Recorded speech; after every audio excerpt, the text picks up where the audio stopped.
बिस्मिल्लाहिर्रहमानिर्रहीम। हम 7 भाइयों की एक ही बहन थी और वो बेहद हसीन थी और साथ ही साथ गूंगी बहरी भी थी। हम लोग बहन की शादी करना चाहते थे लेकिन कोई रिश्ता नहीं आता था। मैं बहुत परेशान था। तभी शहर की अमीर तरीन औरत मेरे पास आई और कहा, मैं तुम्हारी बहन की शादी अपने हसीन तरीन बेटे से कर दूंगी, लेकिन शर्त यह है कि तुम उनसे मिलने जुमेरात को ही आओगे। इसके अलावा किसी दिन आए तो बर्बादी हो जाएगी। मैं भी मान गया और फिर बहन की शादी कर दी। मैं हर जुमेरात को उससे मिलने चला जाता। एक दफा मुझे बुध को ही किसी जरूरी काम से 1 हफ्ते के लिए शहर से बाहर जाना था, तो मैं मंगल को बहन के घर बिना बिताए चला गया। लेकिन जैसे ही अंदर दाखिल हुआ, मेरे पैरों तले से जमीन निकल गई, क्योंकि मेरी गूंगी बहन तो। मेरा नाम अदनान है। हम 7 भाई थे, जिनमें से सबसे छोटा मैं था। हमारी एक ही इकलौती छोटी बहन थी जो गूंगी और बहरी थी। ये नुक्स उसे पैदाइश से ही था, इसलिए इलाज से भी ठीक न हो सका। मेरी बहन बचपन से ही बहुत खूबसूरत थी। इतनी हसीन थी कि किसी का भी दिल उसे अपनी गोद से उतारने को नहीं करता था। मुझसे वो 1 साल छोटी थी, इसीलिए मेरा ज्यादा प्यार था उसके साथ। बचपन में तो सभी उससे प्यार करते थे, लेकिन जैसे जैसे वो बड़ी होती गई, मसले बढ़ते गए। सबसे बड़ा मसला उसे स्कूल दाखिल करवाने का था। आम बच्चों की तरह वो स्कूल नहीं जा सकती थी, इसीलिए हमने उसे स्पेशल बच्चों के स्कूल में दाखिल करवाया। उसने तो बचपन से ही कोई आवाज न सुनी थी और न ही वो बोल सकती थी, इसीलिए हम लोग उसके मुस्तकबिल से बहुत मायूस थे कि वो इस जमाने में कैसे जी पाएगी। अम्मा अब्बा को हर वक्त बहन की फिक्र पड़ी रहती थी। उसका नाम उन्होंने मेरे नाम से मुमासलत करते हुए अदन रखा था। बहन जैसे जैसे जवान होती जा रही थी, उसकी खूबसूरती में भी इजाफा हो रहा था, लेकिन वो इशारों की जबान अब समझने लगी थी। मैं उसके स्कूल जाता था और खुद भी उसके साथ ही सीखता था, ताकि मेरी बहन के साथ उसकी जबान में कोई तो बात करने वाला हो। बड़े भाइयों की शादियां होने लगी, भाभियां घर आने लगी। हमारा घर बहुत बड़ा था, लेकिन फिर भी अब्बा ने साफ कह दिया कि जो अलग होना चाहे वो हो सकता है। सब भाई शादीशुदा हो गए तो सबकी तवज्जो बहन से हटकर अपने बीवी बच्चों की तरफ हो गई। ऐसे में सिर्फ मैं था जो उसके साथ घंटों बातें करता था। मेरी शादी की बातें घर में चलने लगी, मगर मैं चाहता था कि पहले अदन की शादी हो। अगरचे वो बहुत हसीन थी, हर काम में माहिर थी, लेकिन फिर भी थी तो गूंगी और बहरी ना, इसीलिए उसका कोई रिश्ता नहीं आता था। मैंने बहुत से लोगों से कहा हुआ था, मैरिज ब्यूरो में भी उसकी तस्वीर देकर आया हुआ था, लेकिन कोई उम्मीद नजर नहीं आती थी। हम सब बहन के रिश्ते की वजह से बहुत परेशान थे। और फिर अचानक ही मौत सा हो गया। वो हो गया जिसका तसव्वुर भी नहीं किया जा सकता था। शहर की अमीर तरीन औरत अपने बेटे का रिश्ता लेकर आई। हमने उसके बारे में सुन रखा था। वो मशहूर बिजनेस वूमन थी और उसका बिजनेस कई शहरों तक फैला हुआ था। उसका हम मिडिल क्लास लोगों के घर तक आना बड़ी अजीब और हैरान करने वाली बात थी। मुझे एक भाभी ने कान में बताया, इस औरत का बेटा अपनी अदन जैसा हसीन और हैंडसम है। अखबार में एक बार दोनों माँ बेटी की तस्वीर छपी थी। वो औरत कहने लगी, मेरा नाम मिसेस काजमी है और मैं यहाँ अपने बेटी का रिश्ता लेकर आई हूँ। मैं तुम्हारी उस गूंगी बहरी बहन से अपने हसीन और जवान बेटे का निकाह करने को तैयार हूँ, लेकिन मेरी एक शर्त है। हम सब जहाँ उसके राजी होने की बात सुनकर खुश हो रहे थे, शर्त की बात सुनकर चौंक गए थे। मैंने कहा, जी आप बताएं, आपकी क्या शर्त है? अगर सामान वगैरह का जिक्र है तो हम सब भाई अपनी हैसियत से बढ़कर ही अपनी बहन को जहेज देंगे। वो औरत कहने लगी, नहीं, जहेज की बात नहीं है, हमें किसी चीज की जरूरत नहीं, बल्कि तुम लोगों की तरफ से शादी का सारा खर्चा भी हम ही उठा लेंगे। मेरी शर्त यह है कि तुम में से कोई अपनी बहन से जुमेरात के अलावा किसी और दिन मिलने नहीं आएगा। अगर मिलना हो तो सिर्फ जुमेरात को ही आना होगा। इसके अलावा किसी और दिन मेरे घर आना मना होगा। ये शर्त सुनने में काफी मशकूक थी और अजीब भी। मैंने पूछा, ऐसा क्यों? कहने लगी, बस वैसे ही। एक तरह से ये रस्म चली आ रही है कि हमारे घर जुमेरात को ही मेहमान आते हैं, तो आप लोगों को भी ख्याल करना होगा। हम सब मान गए। इतनी मामूली सी शर्त के बदले हमारी बहन की शादी हो रही थी। हमें और क्या चाहिए था? मेरा दिल जाने क्यों मुतमईन नहीं था, लेकिन ये मेरे घर बहन के लिए आने वाला पहला रिश्ता था और शायद आखिरी भी, क्योंकि कोई भी वो ऐब हरगिज कबूल न करता जो मेरी बदकिस्मत बहन में थे। सब कुछ किस्मत और हालात पर छोड़कर हमने शादी की तैयारियां शुरू कर दी। मुझे कहीं ना कहीं दिल में शक था कि कहीं इस औरत के अपने बेटे में खराबी ना हो, लेकिन लड़के से मिलकर मेरा शक दूर हो गया। बिलाशुबा वो एक हैंडसम लड़का था और मुझे उसमें कोई बुराई या खराबी नजर नहीं आई थी। घर आकर मैं सोचता रहा था कि आखिर कोई तो वजह होगी कि वो अपने इतने काबिल और लायक फाइक बेटे की शादी हमारी बहन से कर रही है। उस लड़के को एक से बढ़कर एक लड़की मिल सकती थी, फिर वो कैसे मेरी बहन से शादी पर मान गया? भाभी कहने लगी, तुम फजूल में शक कर रहे हो। ये तो अदन की किस्मत है, उसका भी तो खुशियों पर हक है ना, इसीलिए कुदरत ने उसकी महरूमियों का इतना अच्छा इनाम भेजा है। मेरा ख्याल था कि जितने अमीर वो लोग हैं शायद बड़ा फंक्शन करें, लेकिन उन्होंने सादगी से निकाह की तकरीब रखी। दुल्हा मुकम्मल सहरे में था, लेकिन निकाह के बाद जब रुखसती होने लगी तो उसने सहरा उतार दिया था। हम सब ने अपना फर्ज अदा कर दिया था। निकाह और रुखसती हो गई थी। ये अब उन लोगों पर था कि वलीमा करते या ना करते। मैंने जब दूल्हे से वलीमे के मुतालिक पूछा तो कहने लगा, हमारे खानदान में सादगी से बस निकाह और रुखसती होती है। वलीमा चंद दिन बाद अगर हुआ भी तो उसमें खानदान से कोई फर्द मदऊ नहीं होगा। हम यतीम खाने जाकर वलीमा करेंगे। हम लोग उस खानदान से बहुत मुतासिर हुए थे। इतने अमीर होकर इतनी सादगी दिखाई थी, मगर मुझे बस वो जुमेरात वाली बात हजम नहीं हुई थी, क्योंकि जाते जाते बहन की सास ने एक बार फिर से याद करवा दिया था, बल्कि अपनी बात पर जोर देने के लिए कहा था, आप में से जो भी अदन से मिलना चाहे वो सिर्फ जुमेरात को ही आए। अगर जुमेरात के अलावा किसी और दिन आए तो बर्बादी हो जाएगी। मैं रुखसती के बाद बार बार बाकी भाइयों से कहे जा रहा था कि ये जुमेरात वाला कुछ चक्कर जरूर है। भाई कहने लगा, अरे पागल, इसमें शक करने वाली क्या बात है। हर घर की कुछ रस्में, कुछ रिवाज होते हैं जिन्हें वो सख्ती से मानते हैं, चाहे जो भी हो। ये तो उनके घर की रस्म है, इसलिए इतना मत सोचो। हमें जब अपनी बहन से मिलना होगा हम जुमेरात को चले जाया करेंगे। बहन की रुखसती हुए 2 दिन हो गए थे। वलीमा भी नहीं हुआ था कि उसके बहाने अपनी बहन से मिल लेता। अब मेरा दिल उससे मिलने को चाह रहा था, मगर उसकी सास की शर्त मेरे कदम रोक लेती कि जुमेरात को ही आना। मैं बेसब्री से जुमेरात का इंतजार करने लगा। जुमेरात का दिन आया तो मैं खुशी खुशी तैयार होकर बहन के ससुराल पहुंच गया। उसकी सास ने बहन और बहनोई को मेरे पास भेज दिया और थोड़ी देर बाद खुद भी वहीं आकर बैठ गई। इतने सारे लोगों के दरमियान में मैं बहन से पूछ ही न सका कि वो खुश तो है, लेकिन मुझे वो मुतमईन और खुशी लगी थी, इसीलिए मैं मुतमईन होकर घर पलट आया। अम्मा अब्बा भी उससे जुमेरात को ही मिलने जाते थे। 2 महीने बाद बहन घर आई तो उस वक्त मैं घर पर नहीं था, काम के सिलसिले में दूसरे शहर था। क्योंकि उसकी इशारों की जबान सिर्फ मैं ही समझ सकता था, इसीलिए अब्बा ने मुझे कॉल करके कहा कि जल्दी काम खत्म करके आ जाना, तुम्हारी बहन इंतजार कर रही है, शायद कुछ बताना चाहती है। मैं अपना काम खत्म करके वापस आया तो जुमेरात का ही दिन था। मैं फौरन उससे मिलने के लिए उसके ससुराल पहुंच गया। वो मुझसे मिलकर बहुत खुश हुई। उसका शौहर भी घर पर ही था। मुझे ये बात समझ नहीं आई। मैंने बहनों से पूछ लिया कि जब मैं यहाँ आता हूँ तुम घर पर होते हो, खैरियत, काम पर नहीं जाती क्या? मेरा सवाल सुनकर बहन का शौहर और सास दोनों ही बौखला गए थे। उसकी सास कहने लगी, इसका काम ही ऐसा है, जब मर्जी छुट्टी कर ले, कोई फर्क नहीं पड़ता। और जुमेरात को तो मैं खुद इसे कहती हूँ कि छुट्टी करके घर पर ही रहा करो, ताकि बहू के खानदान से कोई मिलने आए तो तुम इस्तकबाल कर सको। जाने क्यों मगर उस औरत की बातें मुझे बनावटी महसूस हो रही थी। मेरी बहन बार बार इशारा कर रही थी कि वो मुझसे अकेले में बात करना चाहती है, मगर बहनोई तो मुझसे कारोबार की ऐसी बातों में मशगूल हुआ कि अपने पास से उठने ही ना दिया। जाते जाते मैंने बहन से इशारे में पूछा कि क्या बात है, तो वो इशारे से ही कहने लगी कि फिर बताऊंगी जब आओगे।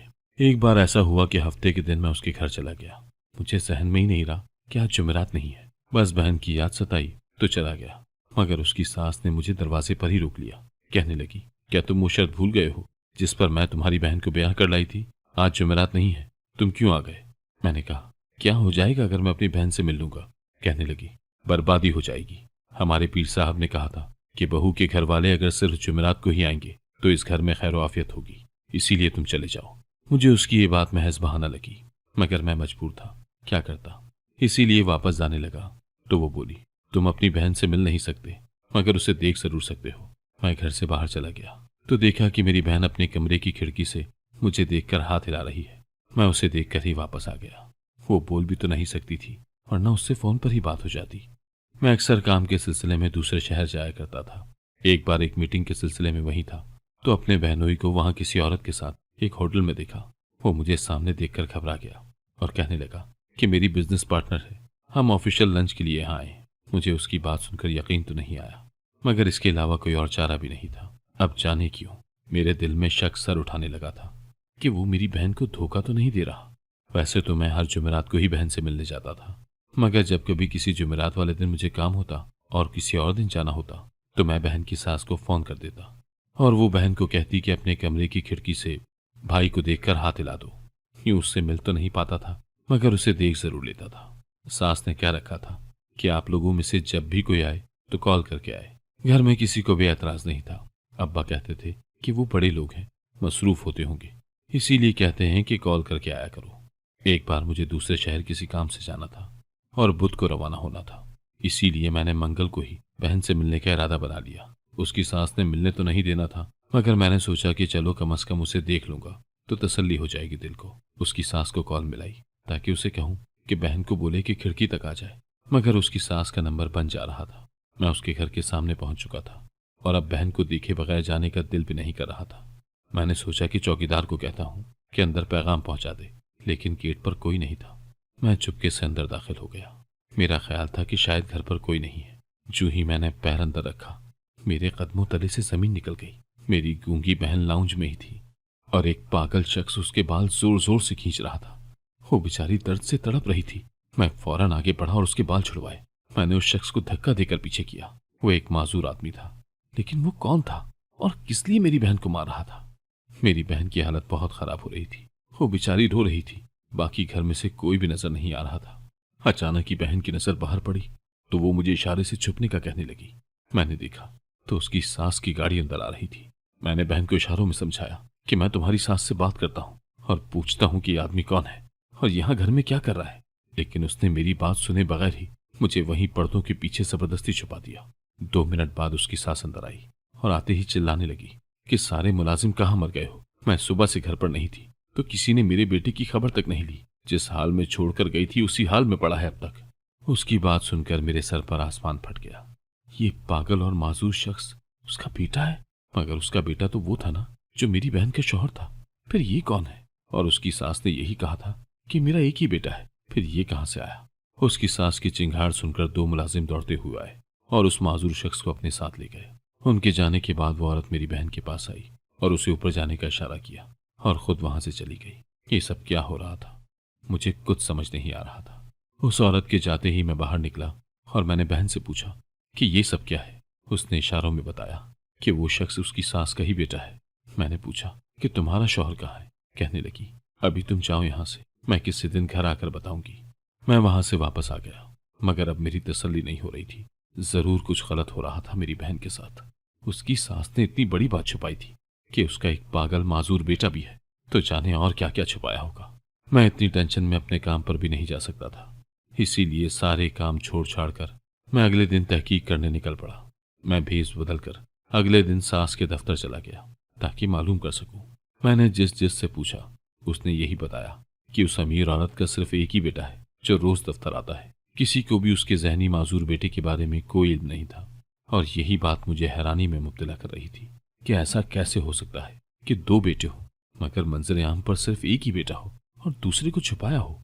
यहाँ तक कि हमारी बहन की उस घर में शादी हो गई और हम में से भी किसी को इस बारे में कुछ मालूम नहीं था। मैं वही था जब मैंने बहनोई को उसी दिन वाली लड़की के साथ बाहर जाते देखा।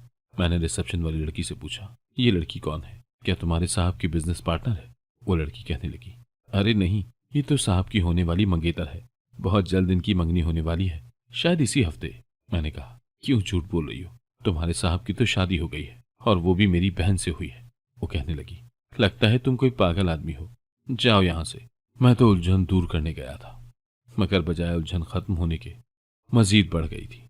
मेरा शक मजबूत हो गया था कि उस औरत ने कुछ बड़ी ही गेम खेली है, लेकिन क्या? यही राज अब मुझे जानना था। मैं बहुत बेचैनी से अपनी बहन का इंतजार करने लगा कि वो कब घर आएगी। अब मुझे एहसास हो रहा था कि उसकी सास उसे बहुत कम हमारे घर आने देती थी। शादी को 6 महीने हो गए थे और वो अब तक सिर्फ 2 बार घर आई थी जब मैं घर पर नहीं होता था। अम्मा मुझे कहती थी कि वो जब भी घर आती है तुम्हारा ही पूछती है। जब भी मैं उसके घर जाता था वो मुझे कुछ बताने की कोशिश करती थी, लेकिन उसका शौहर और सास हुमा वक्त उसके सर पर सवार रहते थे, इसीलिए कोई बात ना हो पाती थी। ये सारी बातें मुझे अब याद आ रही थी। मैंने उसकी सास को कॉल की और कहा अम्मा अदन को बहुत याद कर रही हैं, उसे भेज दे। मैं कुछ दिनों के लिए घर से बाहर हूं, वरना खुद लेने आ जाता। अगले ही दिन उस औरत ने अदन को घर भेज दिया। मैं घर पर ही था। वो मुझे देखते ही बहुत खुश हुई थी। मैंने अब उसे गौर से देखा था। वो पहले से बहुत कमजोर हो गई थी। मैंने फौरन देर किए बगैर बहन से इशारों में बात शुरू कर दी। उसने मुझे जो कुछ बताया वो सब जानकर मेरे सर पर आसमान फट पड़ा। मुझे जिस राज की तलाश थी वो जानकर तो गोया जान ही निकल गई थी। मुझे खबर ही नहीं थी कि इतना कुछ मेरी बहन के साथ हो सकता है। मैंने फैसला कर लिया कि उस औरत को तो मजा चखा कर रहूंगा। मैंने इशारों में अपनी बहन को सारी बात समझाई। उसे बताया कि मैं क्या प्लान बना रहा हूँ और उस प्लान में उसे मेरा साथ देना होगा। उसने हामी भर ली। वो वापस जाना तो नहीं चाह रही थी, मगर मेरे समझाने पर चली गई। मैं मुकर्रर दिन का बेचैनी से इंतजार करने लगा। उस दिन का जिस दिन उस औरत का बेटा मंगनी करने जा रहा था, वो मंगनी एक निहायत ही शानदार होटल में हो रही थी। जैसे ही लड़का लड़की एक दूसरे को अंगूठी पहनाने लगे, मैं ऐन उसी वक्त अपनी बहन को लेकर वहां पहुंच गया और सबके दरमियान चिल्लाकर कहा कि तुम तो मेरी बहन के शौहर हो, फिर किसी और से मंगनी कैसे कर सकते हो। वो और उसकी मां साकत खड़े रह गए। उन्हें जैसे उम्मीद ही नहीं थी कि यहाँ कुछ भी होगा। उन्होंने तो समझा था कि हमें कुछ खबर ही नहीं हो पाएगी। वो कहने लगा, मेरी कोई शादी नहीं हुई, ये झूठ बोल रहा है। मैंने सबके सामने कहा, झूठ तो ये बोल रहा है। मैंने लड़की के घर वालों को शादी की तस्वीरें दिखाई। लड़की के बाप ने उसे थप्पड़ मारा और कहा, ये तुम ही हो ना दूल्हे बने हुए। वो चीख पड़ा और कहने लगा, हाँ तस्वीर मेरी है, मगर मेरा इस लड़की से निकाह नहीं हुआ, मेरे बड़े भाई का हुआ था। हमने किसी को भी नहीं बताया था कि मेरा बड़ा भाई एक पागल और माजूर है। किसी जानने वाली ने मेरी माँ को कह दिया था कि अपने बेटे की शादी कर दो, क्या पता ठीक हो जाए। मगर कोई भी लड़की इस शादी पर तैयार नहीं होती थी। अगर धोखे से किसी को लाते तो वो चुप ना रहती, सब कुछ अपने घर वालों को बता देती। इसीलिए हमने एक गूंगी बहरी लड़की का इंतखाब किया। उसके घर वालों को लगा कि मुझसे निकाह होगा, मगर बड़े भाई को सहरा पहनाकर हमने उसका निकाह करवा दिया और उसे फौरन गाड़ी में रवाना कर दिया। फिर मैं वहीं रहा। हम नहीं चाहते थे कि ये जब चाहे अपनी बहन से आकर मिले, इसीलिए हमने एक दिन मुकर्रर किया और उसे एक दिन मैं घर पर होता था और इस लड़की का शौहर होने का नाटक करता था, ताकि इसके घर वालों को शक ना हो। बाकी का सारा वक्त वो अपने पागल शौहर के साथ ही गुजारती थी। मेरा इस सब में कोई कसूर नहीं है, मैंने शादी नहीं की। उसकी मंगेतर कहने लगी, लेकिन एक लड़की की जिंदगी तबाह करने में तो भरपूर किरदार अदा किया ना तुमने। बजाय रोकने के तुम भी इसमें शामिल हो गए। मैं तुम जैसे लड़के के साथ शादी नहीं कर सकती। मैंने कहा, मैं भी अपनी बहन को घर लेकर जा रहा हूँ। जितने जुल्म तुम लोगों ने करने थे कर लिए, और अब पूरा शहर तुम लोगों की संगदिली से आगाह हो गया है। मैं बहुत जल्द अपनी बहन को खुला दिलवाऊंगा और तुम लोगों पर केस करूंगा। लेकिन मुझे केस करने की नौबत ही ना आई। पूरे शहर में उनकी ऐसी बदनामी हुई थी कि वो लोग किसी को मुंह दिखाने के काबिल नहीं रहे थे। मैंने अपनी बहन को खुला दिलवाई। उसके साथ उस घर में बहुत बुरा सलूक होता था। वो पागल शख्स उसे मारता था, लेकिन उसकी सास खामोश तमाशाई बनी रहती थी। मैंने फैसला किया कि बहन को हमेशा अपने साथ रखूंगा और अब उसकी शादी नहीं करूंगा। मगर अल्लाह को शायद अब मेरी बहन के सब्र का बदला देना था। जिस स्कूल से मेरी बहन ने पढ़ा था, वहां की एक टीचर ने उसे अपने भाई के लिए पसंद कर लिया था। उसका भाई भी ऐसे ही इदारे से वाबस्ता था जो स्पेशल लोगों की खिदमत करते हैं। इसीलिए उसे मेरी बहन से शादी पर कोई एतराज ना हुआ। इस बार मैंने बहुत छान पटक कर रिश्ता किया था। इसीलिए अब इतने साल गुजर जाने के बावजूद मेरी बहन अपने घर में बहुत खुश थी। मैंने उसकी नंद से शादी कर ली थी और हम सब अपने घर में बहुत खुश हैं। अगर आपको आज की कहानी पसंद आई है तो वीडियो को जरूर लाइक कीजिएगा और अपने दोस्तों के साथ भी शेयर कीजिएगा। और हाँ, अगर आपने अभी तक हमारा चैनल सब्सक्राइब नहीं किया तो जरूर सब्सक्राइब करें। मिलते हैं कल एक नई और दिलचस्प कहानी के साथ। अल्लाह हाफिज।